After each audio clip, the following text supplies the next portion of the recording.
Boa noite a todos. Gostaria de agradecer imensamente, do coração, a oportunidade para rever amigos. E aqui, por todos, cito e lembro o professor Christian Curtis, Arlet, mas, de uma certa forma, aqui é apenas a possibilidade de, mais uma vez, tentar, então, nesse espaço do diálogo e de amizade, colocar algumas questões vinculadas a essa temática, o que me coloca num aspecto, não é, dada até o tempo, bastante difícil, não só porque me antecederam, aqui o professor Strapasson e o professor Leonardo Vandelli, e fiz, não é, questão de chamá-los de professores, exatamente pelo reconhecimento que eu tenho do espaço da sapiência de cada um deles. Falar sobre direito do trabalho, ou direito ao trabalho, e particularmente, não é, diante do professor Ingo Sarlet sobre direitos fundamentais, talvez até mais do que uma ousadia, seja, não é, uma situação que me coloca numa perspectiva de absoluto constrangimento. De qualquer forma, não é, vou tentar colocar aqui algumas questões que envolvem essa temática e que têm me feito aqui pensar um pouco a respeito dessa temática, desse assunto, e particularmente da opção pelo próprio direito do trabalho que fiz há algumas tantas décadas atrás. Bom, acho que é hora de nós pensarmos aqui criticamente a respeito da nossa própria situação. E aqui eu me coloco em particular, mas trago a possibilidade desse questionamento a ser feita por todos os atores, e particularmente aqui, então, por advogados, magistrados, no sentido de tentarmos compreender o que nós fizemos no curso dessa história recente, dessas últimas décadas, a respeito do próprio ou do direito do trabalho. Ou seja, qual é a implicação nossa nessa temática que deve apontar para a concretude, que deve apontar para uma perspectiva de protagonismo em que a construção do direito ao trabalho, ou que direito ao trabalho é esse, que direito ao trabalho é esse, não é algo dado por um terceiro, por alguém, por uma circunstância, mas que diz respeito ao pensamento de todos nós, diz respeito à nossa atuação cotidiana, diz respeito aqui a uma certa responsabilidade que temos para com a sociedade, para com o Estado, para com a classe trabalhadora, ou seja, para todos nós. E, nessa perspectiva, eu gostaria de indicar o fato de que ainda se discute a respeito da centralidade do trabalho, mas não importa o que se diga, o trabalho é e sempre será central. O trabalho diz respeito a todos nós. E, particularmente, aqui o trabalho, na perspectiva do emprego, diz respeito a essa centralidade que está aqui dimensionada por uma opção feita por todos nós, por um sistema econômico capitalista. Não importa quais seriam as estratégias ou quais são as estratégias de ocultação. E aqui, eu hoje, lembrando, ali, com uma conversa com o professor Christian Kurtz, a respeito da forma de estruturação do próprio consórcio modular adotado pela Volkswagen e Resende, não importa as estratégias, não importa a tentativa de ocultar, é sempre, nesse mundo do trabalho, do emprego que se trata. É desse emprego que, na verdade, revela uma perspectiva, que é uma perspectiva negativa da nossa humanidade, no sentido de que nós exploramos os demais. Essa é a construção da nossa sociedade, ou seja, para que se possa pensar o direito ao trabalho, ou o direito ao trabalho, é preciso sair de um espaço de uma certa ingenuidade e imaginar que falar sobre direito ao trabalho, ou aqui sobre direito do trabalho, ou os direitos do trabalho, é de uma certa forma aqui permitir no espaço desta pessoa humana o reconhecimento do trânsito da dignidade, porque nós exploramos, os homens exploram outros homens. E é exatamente nesse trilhar, nessa perspectiva, que nós adotamos pelo trabalho a possibilidade, então, da obtenção de renda e de estruturação, eventualmente, de uma rede de proteção social, que faz aqui, não é, traz aqui a necessidade de proteção para além de uma circunstância de construção de um marco regulatório, de um sistema normativo. Portanto, toda a perspectiva de reduzir esse direito ao trabalho a fenômeno ou aspectos meramente jurídicos, em nada enfrentará um problema que é o problema central, que diz respeito particularmente à ética que conduz a todos nós.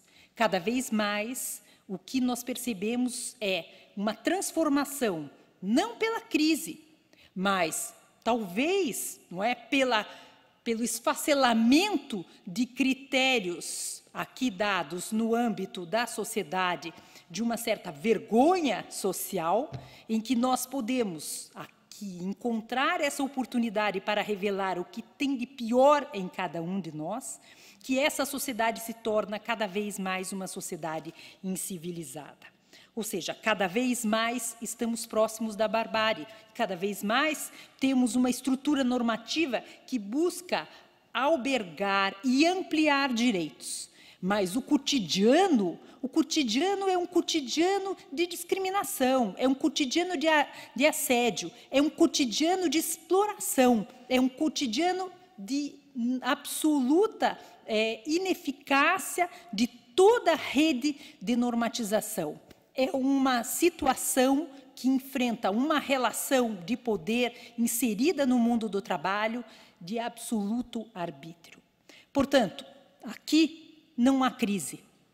Não há crise, porque não é, na verdade, a crise econômica que eventualmente esteve transitando na ordem mundial a partir de 2008, não é a crise de 29, não é a crise do Brasil desse momento. A crise sempre aconteceu, a crise sempre esteve entre nós. A crise sempre esteve na medida em que não há um mínimo respeito efetivo pelos direitos e pela condição humana do outro.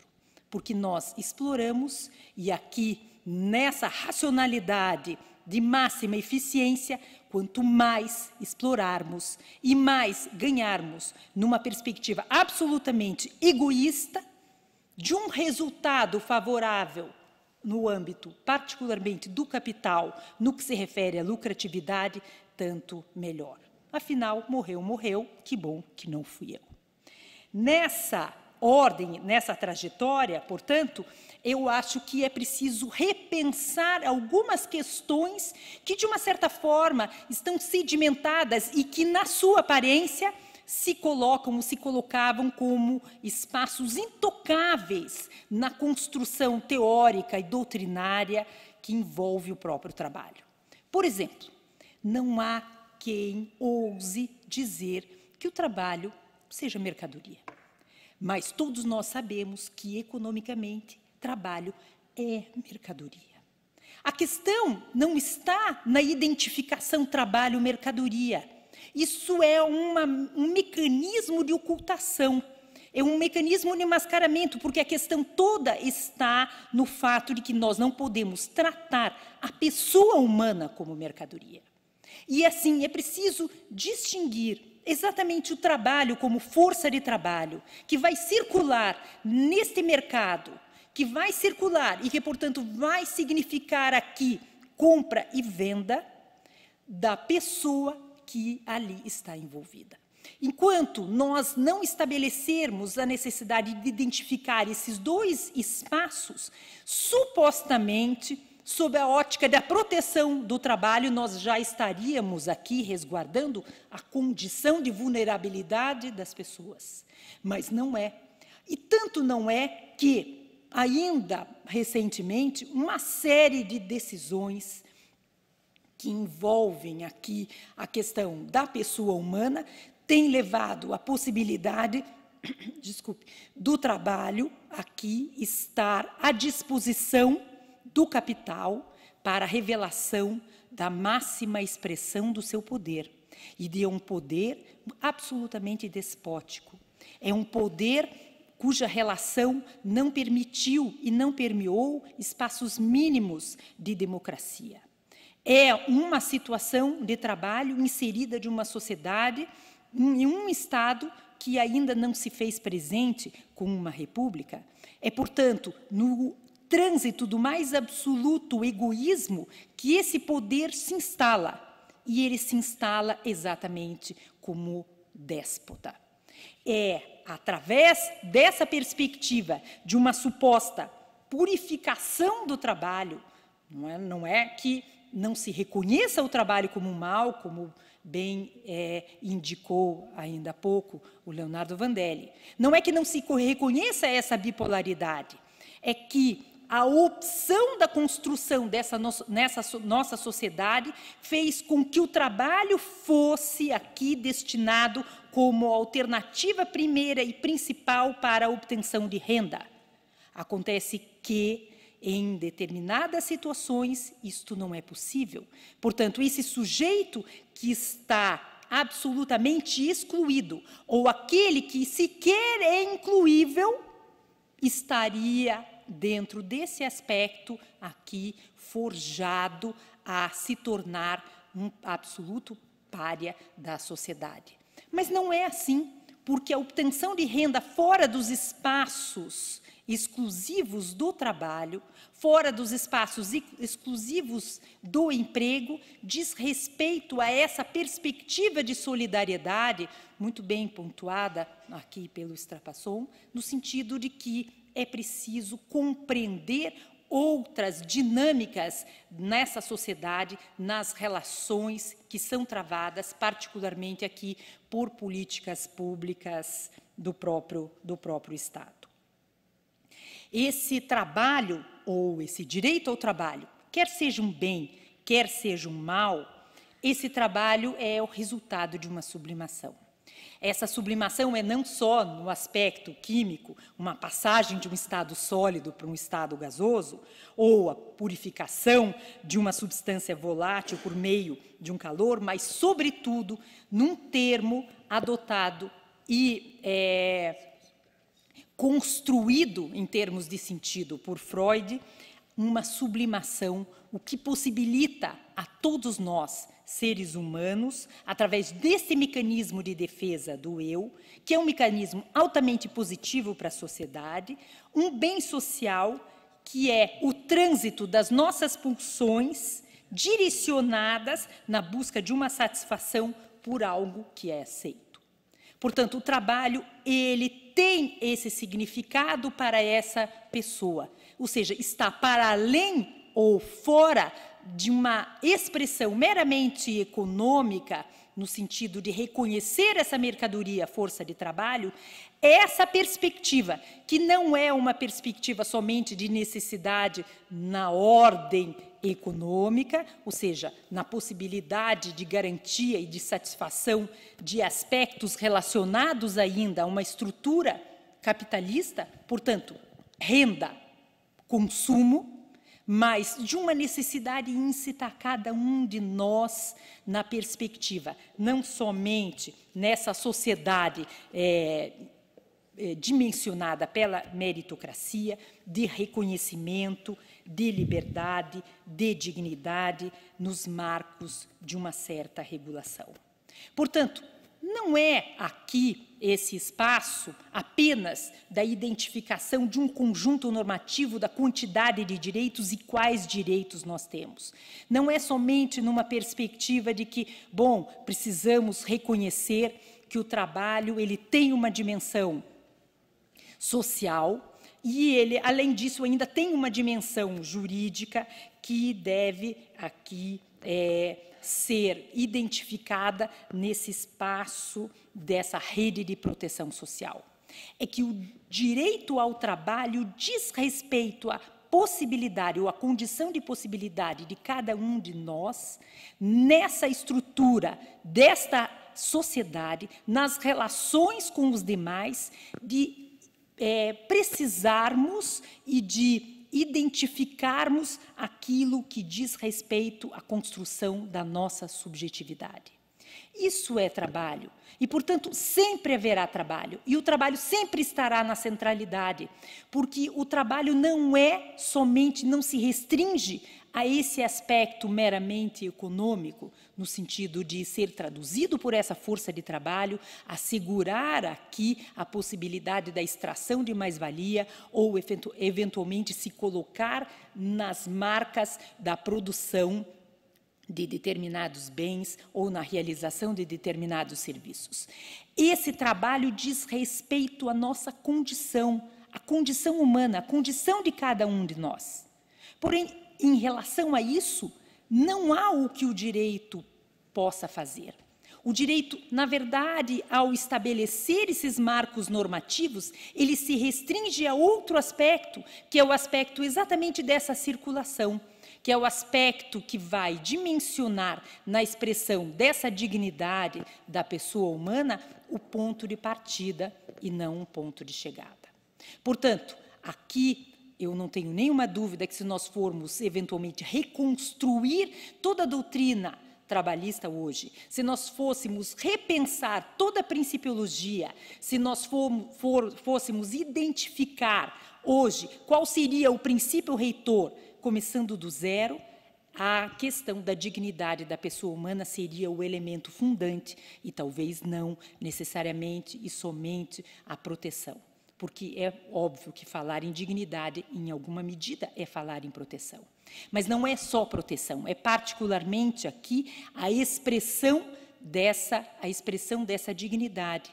E, por isso, assegurar o reconhecimento do trabalho ou do direito do trabalho está ao lado dessa perspectiva de reconhecimento do trabalho como um elemento, um componente da força produtiva, através da força de trabalho que vai circular nessa sociedade e, portanto, aqui permitir essa troca mercadoria, dinheiro, mercadoria, e, nessa perspectiva, o reconhecimento do direito ao trabalho, ou do direito do trabalho, ou do arcabouço dessa rede social de proteção, embora seja necessária, não é suficiente. E não é suficiente, eu reitero, não somente porque não abrange a totalidade da expressão trabalho, mas particularmente porque, nesta perspectiva, não consegue dar conta de algo que está na estruturação de cada um de nós, que diz respeito às condutas éticas que vêm pautando as relações na sociedade. E não é só no mundo do trabalho, é na sociedade como um todo. Portanto, esse déficit encontrado hoje no mundo do trabalho diz respeito, por um lado, à própria efetivação, ou, melhor dizendo, à absoluta ineficácia e inefetividade, quer da Constituição, quer dos marcos normativos do direito ou da legislação infraconstitucional, mas particularmente na digamos, derrota ou na derrocada daquilo que significou um dia a crença na construção de uma sociedade que fosse uma sociedade justa, que fosse uma sociedade solidária. Portanto, por mais que se queira aqui avançar em direitos, por mais que se queira garantir a permanência dos direitos que já foram aqui conquistados, e é claro, não é? Os direitos, eles sofrem esses reveses e, particularmente aqui, a ideia da crise ou das crises serve como uma desculpa para reduzir ou para alterar ou, eventualmente, aqui até para reconstruir ou revisitar o próprio direito do trabalho. Só que a questão principal, no meu entender, diz respeito exatamente a essa nossa condição de humanidade. Ou seja, que sociedade é essa, em torno do mundo do trabalho, que nós estamos vivendo, que nós estamos compartilhando? o que nós temos feito, o que nós podemos fazer para que determinados valores, e particularmente aqui a questão da ética, possa, de volta, dimensionar uma perspectiva de um direito que seja um direito ao trabalho ou um direito do trabalho que não fique no mero descaso ou na superexploração. É isso. Obrigada.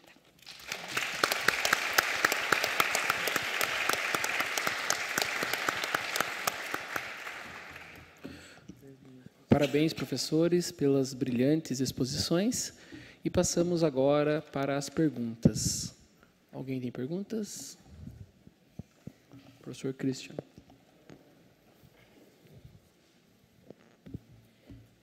Parte das intervenções de hoje coloca na questão da crise, do momento antes da tormenta, das sinais de uma crise que vai se disparar e que quebram uma certa tendência de bonança, de crescimento dos últimos 10, 15 anos no Brasil. Mas, talvez, na linha do Carlos, eu acho parte da experiência